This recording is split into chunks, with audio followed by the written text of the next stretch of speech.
I just wanted to get a look at this car this morning before I get started, because this is going to be a journey.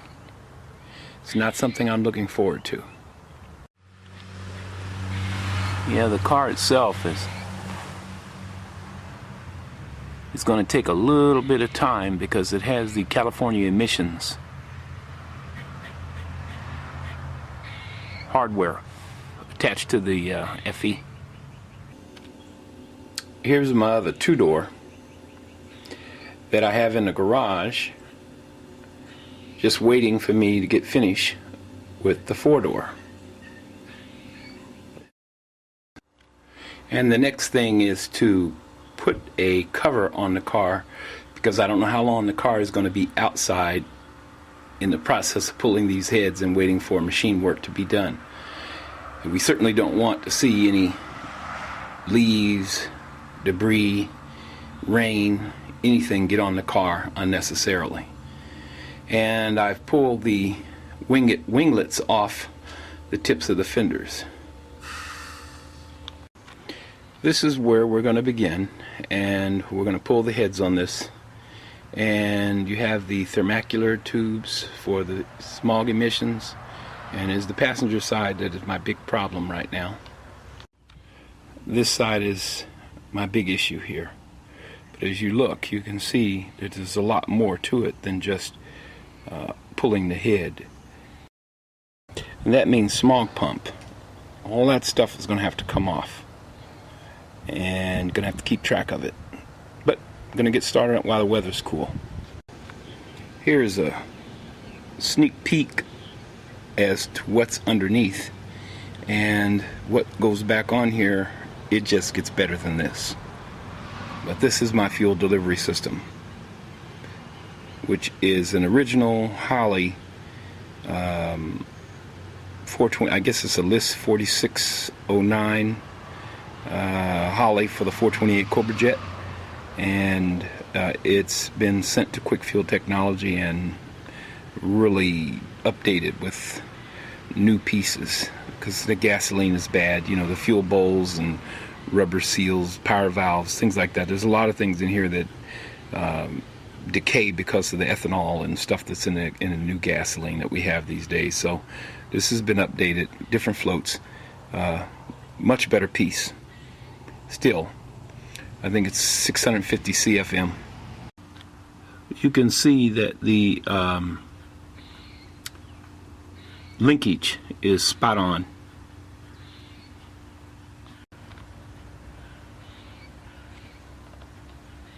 There again, please pay attention to the smog and emission controls, and even the air conditioning, because all this will be replaced.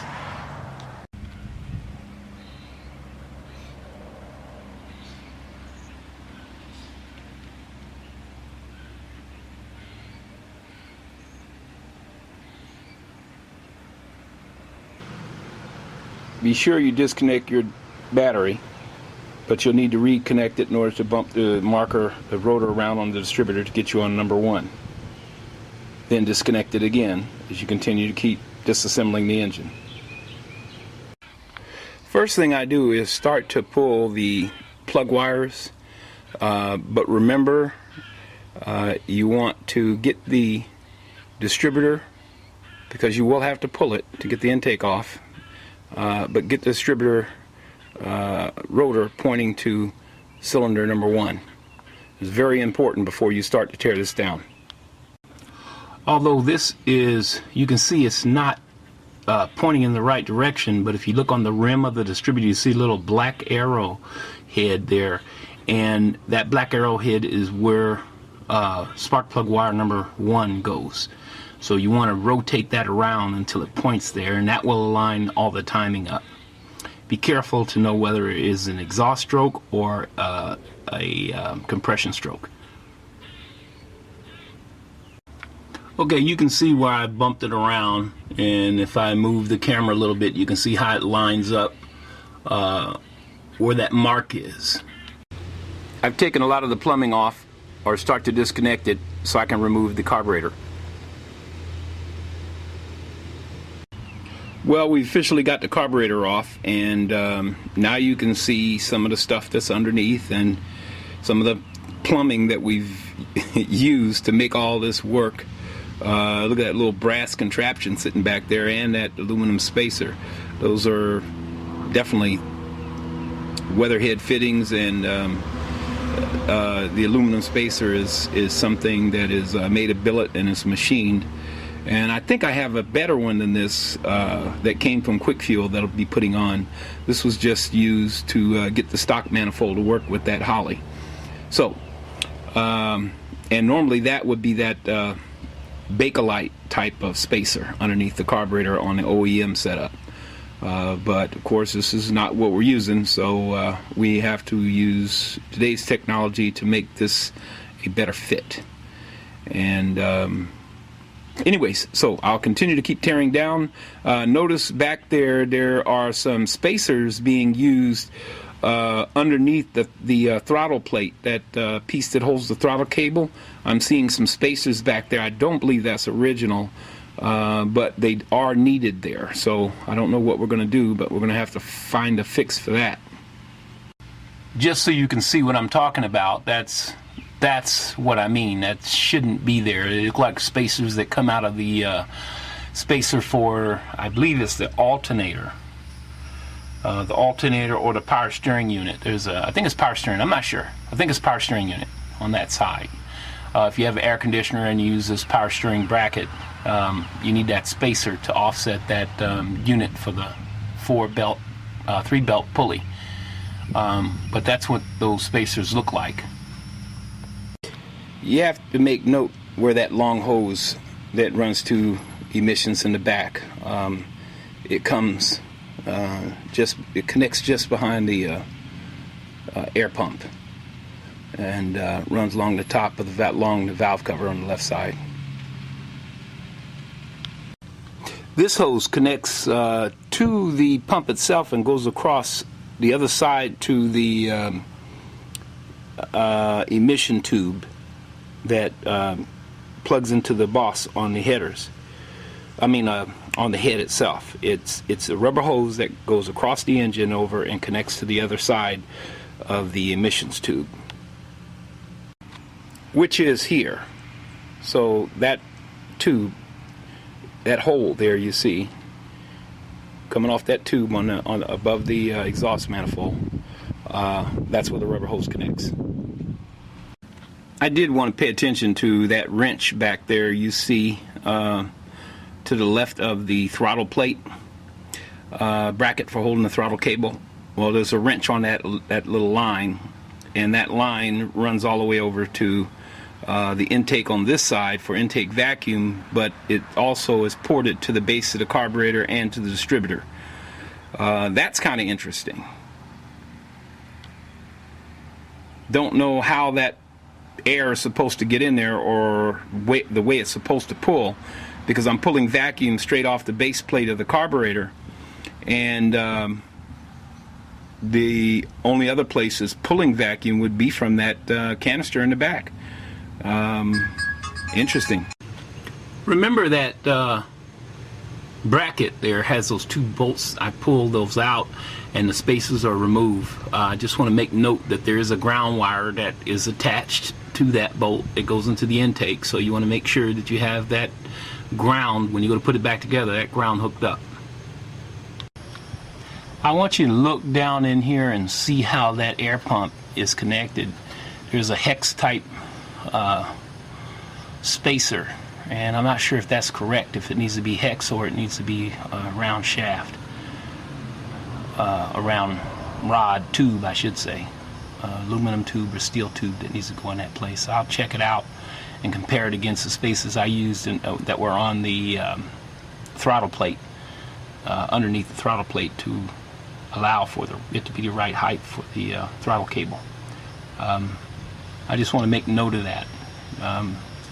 This whole power, I should say this whole air pump is going to have to be cleaned up really good, and I see some cracks on this bracket where the bolts connect. I'm going to have to straighten those out and weld them, shut, and then have it all powder coated. Now that is just weird, because if you look at how that nut is, it looks like it goes in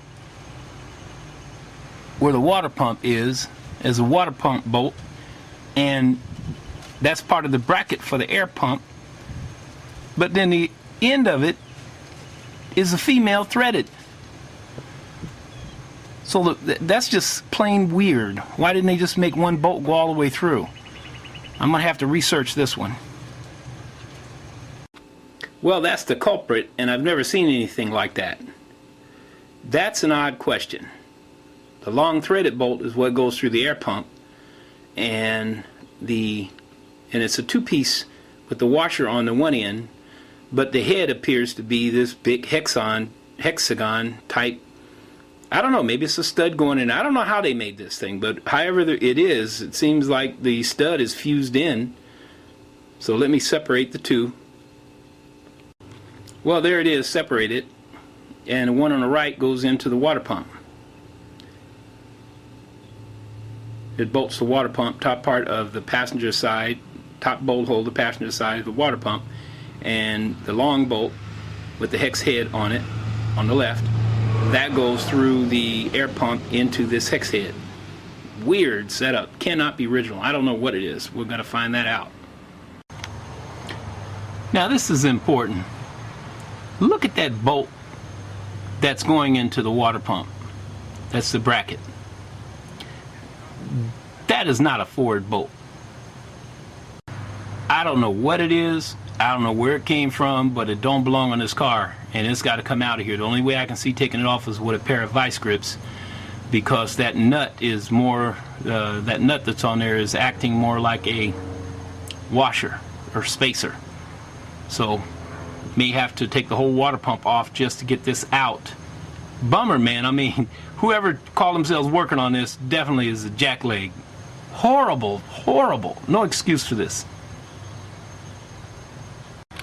This is ridiculous. I literally had to take a vice grip and grab that flat bolt that they used a hexagon nut as a and one spacer to get this to hold tight. This is ridiculous. I can't see how and why they would do something like this, but I can't wait to put it all back with original bolts.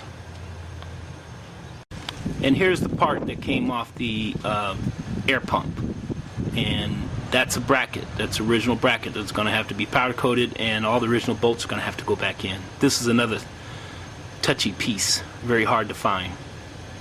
This is the air pump. Excuse me. And that's going to have to be, the bracket's going to have to be redone, welded in some areas, and in addition to this pump, this bracket here, because the two of these together use a certain set of bolts, and I'm not sure how it went in originally, but the direction the bolts went in don't seem to fit to me, because you can't get them off because of the pulley. You have to pull the pulley in order to get the bolts out, which doesn't make sense. I would see putting the hex head bolt in and putting the acorn nut on the other side of it. That way you don't have to try to get it out. We'll see. So I'm about ready to pull the water pump, and that will have about everything off the front of the engine that I need, and then it'll be a matter of pulling the intake and the heads. And from then on, it's just clean up and reassembly. But there'll be a lot of research that I'll have to do with the fellows on the forums and online and interest groups and Facebook and things, see if I can't get to the bottom of what bolts go where and what it is that they used. Make sure that when you pull the bolts off of the air conditioner compressor, keep track of everything. I try to put the little hex head screw bolts back into the bracket that holds the power steering unit cooler. And there's 4 main bolts that are under the compressor that drops it off, and then the rest of the bolts are going inside the end of the block to hold the air conditioner compressor bracket on place. A biodegradable degreaser and a little bit of water running under the car before you start your degreasing just ensures that there will be no stains on your driveway. At this point you can see that I've covered the distributor and the alternator up with heavy-duty freezer bags, tied them off with wire, and zip-locked them. And once I've done that, I've sprayed the front of the engine and all around this area with a degreaser. And so I'm going to go get the pressure washer and come back and pressure wash this off and clean it up, so I've got something to start with.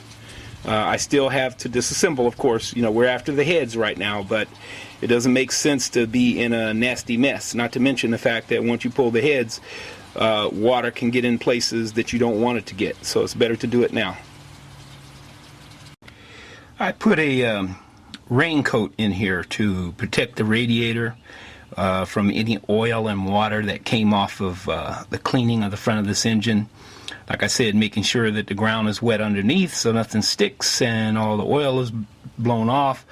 It cleaned up pretty good, and like I said, this is something I don't mind working with. I sprayed a little on the intake as well, but it's just better to keep things clean. I don't like working on dirty, nasty engines. And this engine was in the car when I bought it, so I don't know that much about it other than the way it runs. It runs great, but it's had a tremendous amount of wrong bolts put in and misalignment on the pulleys and all sorts of things, but it appears to be strong running machine once things are replaced properly. So I don't think it's worth scrapping the motor or throwing it away. I'll just keep it as a backup FE 428, and any of my cars that I have, if anything should happen, like I want to pull a racing engine out and put a stock engine back in, I'll have this on hand. Now, with the valve covers removed, the rocker arms are exposed. And on the left front, 2 push rods are for cylinder number 1. Now, according to the way the distributor is indexed, we should be able to pull that spark plug and stick a screwdriver down there and make sure that that piston is all the way up at the top. There is no pressure on both of those push rods, which should tell us something. So let's just double check, and I'll have to confirm with you. I wanted to confirm the condition of this spark plug. Looks like it's firing great. That carburetor is excellent. It was confirmed that the piston is all the way up the top of the cylinder. So with that assurance, I have removed the distributor, and now we are ready to pull the intake. Now here's a little tip for me. These rocker arms and push rods, they need to go back on the exact same way they came off, and you need to make sure that each push rod stays in the same place that you take it off the engine. Stays in the same hole, goes down to the same lifter, same rocker arm, everything, if you plan to use this. Okay, so I'm going to do my best. I did order a caddy that would hold all this stuff, but it hasn't gotten here yet, so I'm going to have to lay it on a box or something to make sure that it doesn't get out of order. But this is very important. For some of you who don't know, it is just better that the same pieces stay in contact with each other because they develop a wear pattern. And at this point, you know, if I really wanted to, I could change the lifters out, but I don't see that being necessary. Well, I won't know until I look at the lifters and see what kind of condition they're in, but there have been no noises, and this engine's has run great. And I'm going to show you what the inside of the valve covers look like too, because everything is just as clean as a baby's whistle. Just a preliminary check on these push rods. The balls on them look beautiful, and they're a nice little bronze color, which shows that they're coated with a little bit of oil. I don't think it's really a varnish, but they're nice and shiny silver with just a hint of the oil color on them. I'm pleased with the way they look. And this is the other side, and like I said, they look just great. Be careful when you take the rocker arms off that you make sure that you take them off a little bit at a time, starting from one end to the other, and try not to. I jump between the rods, the bolts running through the rocker arm stands. I alternate from the end to the second, from the end to the third, and then back to the one in between, and then back to the very end, so that I don't create a fulcrum when I'm taking the torque off the rocker arm shaft. That's just another thing too, because you can, if you take it down, either adding it or taking it off, you can put stress on that rocker arm shaft and crack it. So, should have told you that before, but if you watch this video and you're going to undertake this, just remember, start with one. I break them generally a half turn each and alternate, not one after the other, but I alternate, jump around like I'm torquing a head or an intake, and loosen them up a little bit, and then after you can start to see which one of them have pressure on them, but then once you see that, you can keep loosening them until the whole shaft comes up uniformly. You can see my Ingersoll cordless ratchet, which is a lifesaver when you're doing a job like this. I want to thank my wife because it was a birthday present. And I'm just ecstatic because it's something that a guy like us T-Bird men can use and get a lot of use out of. Excellent wrench.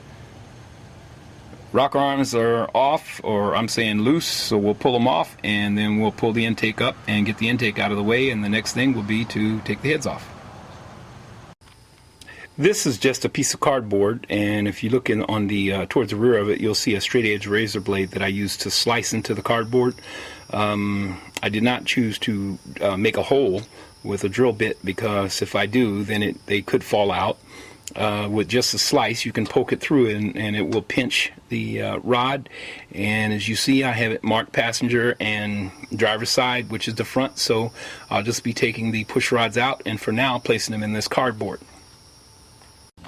Here are all the push rods removed, and I ended up not just making a slot, but I actually had to make a X and Y cut, like a plus sign.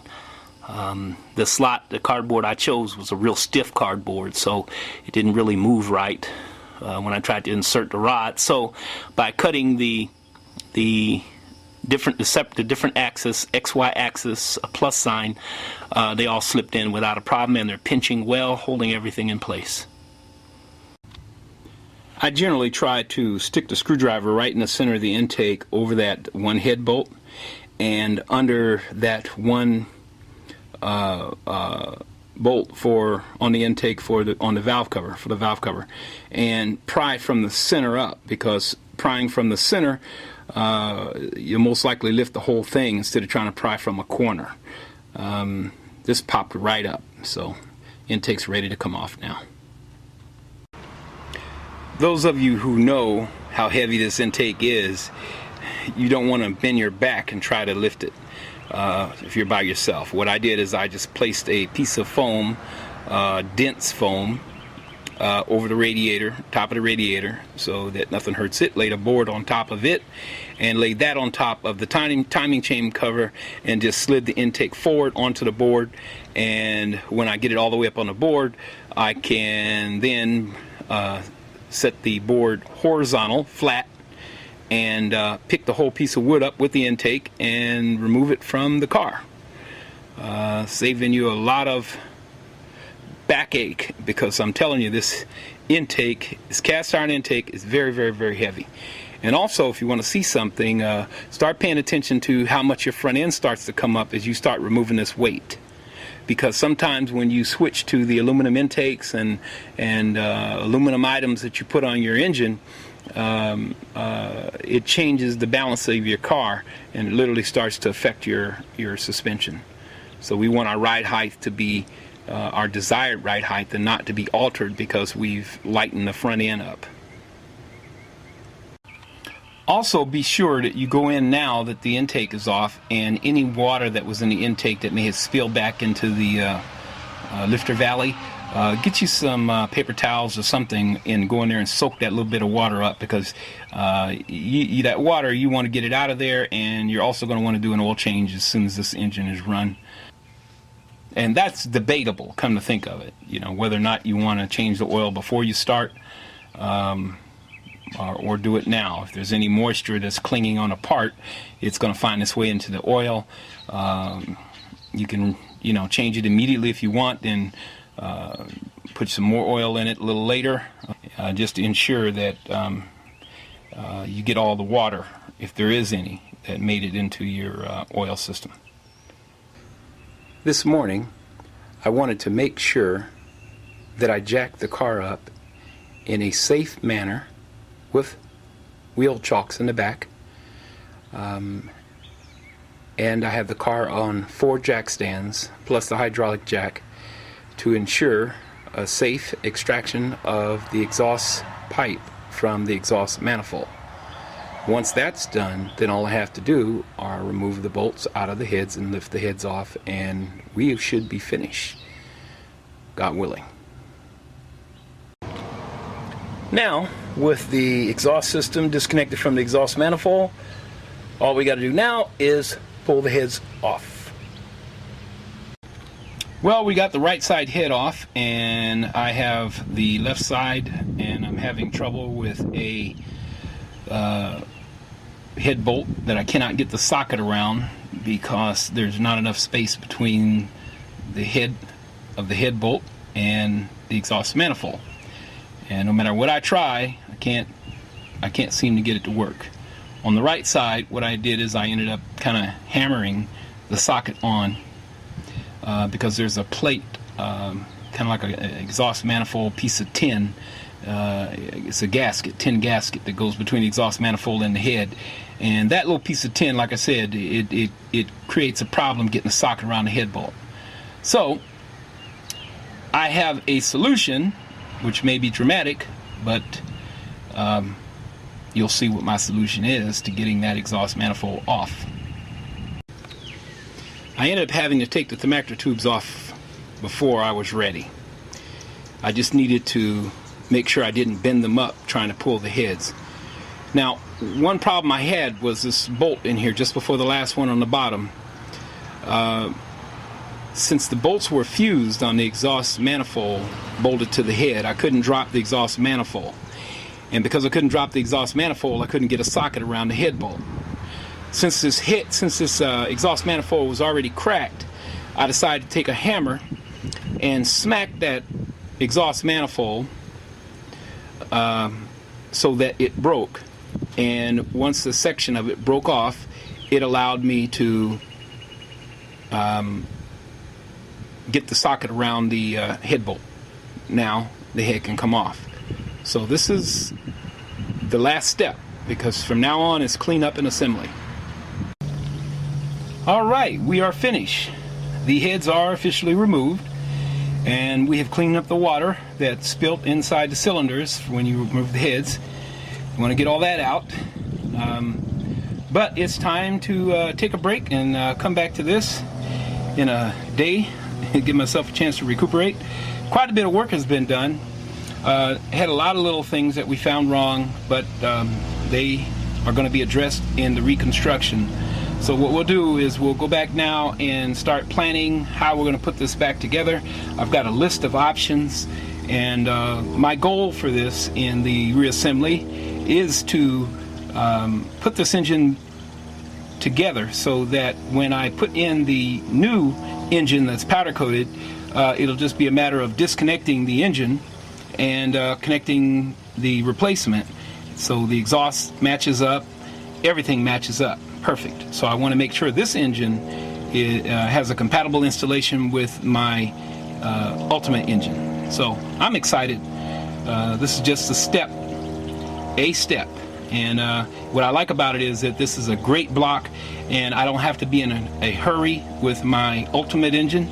I'm still waiting on the instans from Dove Manufacturing. The anodize got scratched in the shipment, so I'm waiting to get that back, and then I can install those roller rocks. It's going to be an awesome engine, man. It's going to be awesome. I'm just excited. I praise God. I give God the glory. I just want to now just go and sit down and just thank Him for safety. There's been no busted knuckles. Car jacked up well and leveled well, and nothing was broken. I just thank God for everything. Praise the Lord. May God get all the glory and all the honor. Stay tuned for part 2. Good night. Sleep tight. And have great dreams. Dream what you want to be.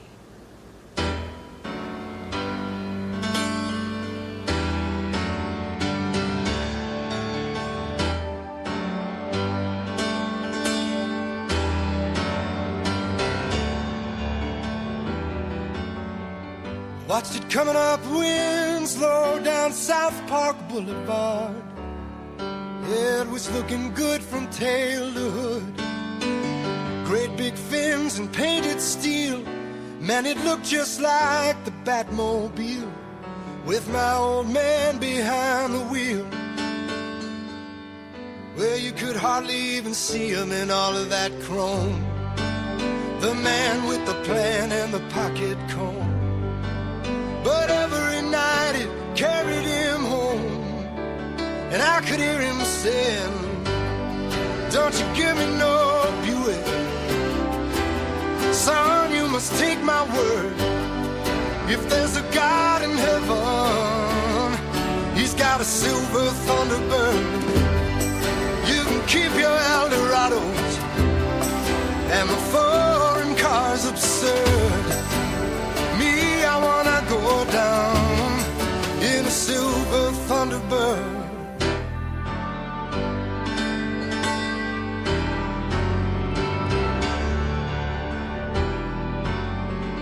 Got up every morning while I was still asleep, but I remember the sound of him shuffling around.